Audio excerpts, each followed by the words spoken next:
شوہر کو تسخیر کرے نہیں، دونوں کے درمیان جو اختلاف ہے، جھگڑا لڑائی ہے، قبضہ افزا نہیں کریں، تسخیر نہیں کریں، ہاں تسخیر کی بات نہیں ہے، یہ ہے کہ دونوں کے درمیان محبت باقی رہے اور یہ اختلافات دور ہو جائیں۔ بہت بہت شکریہ۔ آگے اگلا سوال۔ عورت شادی شدہ ہے، طلاق شدہ، شادی شدہ ہے، طلاق کے لیے کورٹ میں کیس چل رہا ہے 5 سال سے۔ وہ عورت ایک آدمی کے ساتھ شادی کر لیے، پھر تو وہ آدمی بھی شادی شدہ ہے، اس کے بچے والی ہے، جوڑو بچے ہے، تو شادی جائز ہوتی ہے نہیں جائز ہوتی؟ مرد تو جوڑ بیوی بچے رہنے کے بعد کر سکتی، لیکن عورت کر سکتی ہے کہ مرد نہیں طلاق دیے تو شادی؟ تھوڑا ڈیٹیلس میں میرے کو وائس میسج میں بھیجائیے پلیز۔ شرعاً اگر طلاق نہیں ہوا ہے اور کورٹ کے ذریعے سے کیس چل رہا ہے، وہاں کورٹ میں طلاق ہوا ہے، وہ عورت دوسرا عقد کر لے تو وہ عقد جائز ہے یا حرام ہے؟ دیکھیے شرعاً اگر طلاق نہیں ہوا ہے تو وہ طلاق نہیں مانا جائے گا، شادی شدہ مانی جائے گی، اور اگر اس نے شادی کر لیا کسی سے تو وہ شادی نہیں ہے بلکہ زنا ہے، حرام ہے، قطعاً حرام ہے۔ اسی کے ساتھ میں دیکھتے ہیں یہ کیا فرما رہے ہیں۔ السلام علیکم، میں سید عثمان بنگلور سے بات کر رہا ہوں۔ میرا سوال یہ ہے کہ انسان کاہل کیوں ہوتا ہے اور اس کا اصل سبب یا اس کے پیچھے کیا سبب ہے؟ برائے مہربانی معلوم کریں اور اس کے نقصانات بھی معلوم کریں تو بڑی مہربانی ہوگی۔ السلام علیکم۔ انسان کاہل کیوں ہوتا ہے؟ دیکھیے کاہل کا جو تعلق ہے سست ہونے کا انسان کی فطرت سے ہے۔ کچھ ایسے بھی ہوتے ہیں کہ فطرتاً کاہل ہوتے ہیں، کچھ ایسے ہیں کہ ان کے اندر کام کے سلسلے میں جذبہ نہیں پایا جاتا ہے، شوق نہیں پایا جاتا ہے۔ جب کام کے سلسلے میں جذبہ ہوگا، شوق، محبت ہوگی تو انسان کاہل نہیں ہوگا۔ جہاں پر یہ چیزیں نہیں ہوتی، محبت ہونی چاہیے، کام سے بھی، اپنی اولاد سے بھی اور تمام سے۔ تو جب اولاد سے بھی محبت ہوگی، بیوی سے بھی محبت ہوگی تو کام کے لیے جائیں گے، سستی اپنے اندر نہیں آنے دیں گے۔ ان تمام چیزوں کا تعلق اس سے ہے۔ اسی لیے علامہ اقبال نے ایک شعر کہا ہے، یقی محکم عمل پہ ہم، محبت فاتح عالم۔ جہاد زندگانی میں ہے یہ مردوں کی شمشیریں، کہ کوئی بھی اگر کسی کمال تک پہنچنا چاہتا ہے تو اس کے لیے یہ 3 چیزوں کا ہونا ضروری ہے۔ پہلی چیز تو یہ ہے کہ یقین ہو، محکم مضبوط یقین ہو، یقین محکم، عمل پہ ہم، اور مسلسل لگا رہے۔ کس چیز کے لیے؟ محبت بھی ہونا چاہیے، جو کام ہے اس سے محبت ہو۔ جب محبت ہوگی تو کاہلی نہ ہوگی، مسلسل لگا رہے گا، کرتا رہے گا، اور اس کے لیے یقین بھی ہونا چاہیے۔ یہ تینوں باتیں، یہ 3 چیزیں اگر انسان کی زندگی میں ہیں تو انسان کچھ بھی، چاہے وہ کوئی بھی میدان ہو، اسے سر کر سکتا ہے۔ اسی لیے کہا جہاد زندگانی میں ہے یہ مردوں کی شمشیریں۔ بے شک 3 شمشیر تلواریں ہیں۔ یا آغاز میں ایک وضاحت اور یہ کرتے ہیں کہ بہت سے لوگ جو ریٹائر ہو جاتے ہیں یقیناً ان کے پاس اوقات زیادہ ہوتے ہیں، اس کو بھی ضائع نہیں کرنا چاہیے، اس کو بھی کس طرح سے، یعنی کہ اس کو کوئی سوشل کام کریں یا گھر میں جو ہے وہ مدد کریں، یا جو ہے اپنے اڑوس پڑوس میں دیکھیں کہ کوئی ایسا کام ہو کہ جس کے ذریعے سے یعنی جو سوشل لائف ہے اس میں ایکٹیو رہیں۔ بے شک۔ تو اس میں بھی انسان ایک تو یہ خالی وقت جو ہے ضائع نہیں ہوگا اور کاہلی آپ پر طاری نہیں ہوگی، یعنی انسان کو ہمیشہ مشغول رہنا چاہیے۔ جی ہاں، بہت بہت شکریہ۔ اگلا سوال۔ السلام علیکم جی، میرے شوہر بار بار پر ایسا غصہ کرنا، لڑنا، جھگڑنا، یہ بار بار ایسے ہی کرتے رہتے انہوں، کیا میں جان سکتی ہوں اس کے بارے میں کچھ دعا ہے کیا؟ ایسا جھگڑا نہیں ہوئے جیسا، چوب ان کو غصہ نہیں آیا ویسا۔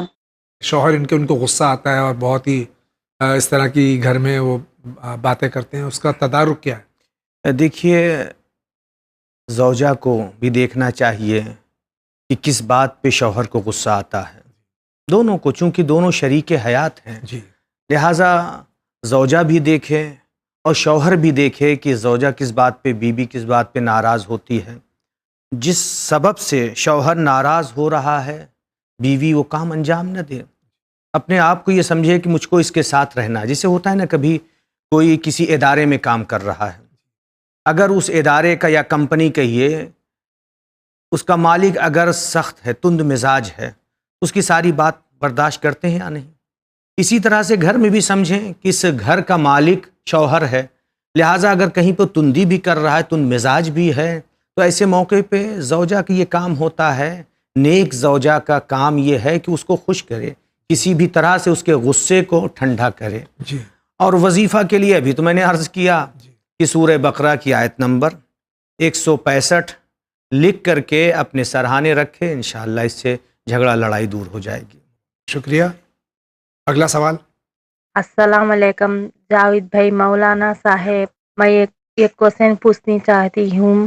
ایک آدمی چاروں اچھانا کو کر لینا، ایک گھر کو جادو کرے، وہ گھر میں والے پریشان ہوتے ہیں، ایک جنے اللہ انصاف بے انصاف بولتے رہتے ہیں، اللہ کے نماز پڑھتے ہیں، اللہ کی عبادت کرتے ہیں، پھر ایک کو نقصان کیم پہنچاتے ہیں جاوید بھائی مولانا صاحب، یہ گھر پہ اثرات جادو لوگ کرتے ہیں، ویسے کرتے سنا اللہ تعالیٰ کیا بھی نہیں کرتا جاوید بھائی، وہ گھر میں حالے کتنے پریشان ہوتے ہیں نا جاوید بھائی، اللہ تعالیٰ چاروں اچھے ہیں نا، بعد میں ہمارا اچھا پن کو بول لیتے ہیں نا جاوید بھائی، پھر کئی جاوید بھائی انسان ہر ایک جنے ہرے پی لے تو سوچ گیری کنسنا گھر پہ جادو اثراتا کرتے ہوئے اس کے لوگ کیا بھی کرنا نہیں کہیں مولانا صاحب، یہ پریشان کو وہ گھر میں والے بہت پریشان ہیں، انہوں ہمارے دوست میں والے انہوں بہت پریشان ہیں، انہوں گھر میں جادو کرے اسے سولوشن بولے، انہوں بڑا محنت پڑتے، بڑا تکلیف پڑتے ہیں، انہوں کا تکلیف میں دکھنا سب کو تم کو میسج کرتی ہوں، ضرور بچاؤ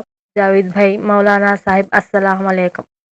ہم کو اس سلسلے یہ میں وظیفہ چاہتی یہ ہیں۔ وظیفہ چاہتی ہیں بہن۔ دیکھیے اس کے لیے جو روایات میں آیا ہے، جن سے، جادو سے یا اس طرح کی چیزوں سے محفوظ رہنے کے لیے جو ایک وظیفہ ملا ہے روایات میں، وہ یہ ہے کہ کچھ نمک لیں، کھڑا نمک، جی اس کو لے کر کے غروب آفتاب کے وقت سورج جب ڈوب رہا ہو اس وقت اس نمک کو لے کر کے اس پر 313 بار اللہ الحی القیوم العلی العظیم، یہ پورا فقرہ ایک مانا جائے گا، 313 بار اسے دم کریں، اور پھر دم کرنے کے بعد اس نمک کو گھر کے صحن میں، گھر کے کمروں میں، گوشہ و کنار میں، ہر جگہ اس نمک کو ڈال دیں، اور جب اس نمک کو ڈالیں تو ڈالتے وقت بھی ولا یعودہ حفظہما وہو العلی العظیم، جو آیت الکرسی میں یہ فقرہ آیا ہے،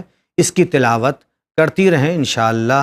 جو ان کو یہ خوف ہے کہ کسی نے جادو ٹونا کر دیا ہے، اگر کسی نے جادو کیا ہے یا جن کا سایہ ہے تو دور ہو جائے گا انشاءاللہ تعالی۔ شکریہ۔ اگلا سوال۔ السلام علیکم، میں شائستہ کشمیر سے، میرا یہ سوال ہے، جو ہم ناخن کاٹتے ہیں نا، آپ بتائیے کس دن، مطلب آدھے بولتے ہیں ہم منڈے کے دن کاٹ سکتے ہیں، آدھا بولتے ہیں منڈے کے دن نہیں کر سکتے ہیں، جو ہمارے نیلس کی ناخن ہے نا، مطلب ہم کس دن وہ کاٹ سکتے ہیں، اور کاٹ کر کہاں پہ رکھنا چاہیے ناخن، بہتر کہاں پہ رکھنا چاہے، اور بس اتنا ہی، باقی وسلام۔ ناخون کے سلسلے میں کئی سوالات آتے ہیں، جمعرات جمعے کے لیے تاکید ہے؟ جی ہاں، جمعے کے لیے ہے کہ ناخون کا کاٹنا جمعے کو فضیلت ہے، ثواب ہے، جمعے کو کاٹے، ناخون کاٹنا، اور بھی جو اضافی جسم کے بال ہیں نکالنا، مونچھ کا تراشنا اور غسل جمعہ کرنا، یہ سب جمعے کی فضیلت میں ہے، تو جمعے کو کاٹنا ناخون یہ فضیلت رکھتا ہے۔ اور یہ سوال ان کا کہ اس کو کاٹنے کے بعد کیا کریں؟ کاٹنے کے بعد ناخون کو چونکہ انسان کے جسم کا حصہ ہے، اگر جگہ ہو تو اسے دفن کر دینا چاہیے، نہیں ہو تو کہیں آپ ہاں کہیں بھی ڈال سکتے ہیں، کوئی حرج نہیں، کوئی حرج نہیں ہے، اور ایسے کسی دن بھی کاٹنا کوئی حرج نہیں، کوئی حرج نہیں ہے، صرف فضیلت یہ ہے، ہاں جمعے جمعے کے لیے ہے، ورنہ کسی بھی دن کاٹ سکتے ہیں۔ ناظرین کرام، اسی کے ساتھ جا رہے ہیں بہت ہی مختصر سے بریک پہ، لیکن آپ کہیں نہیں جائیے، ابھی حاضر ہوتے ہیں۔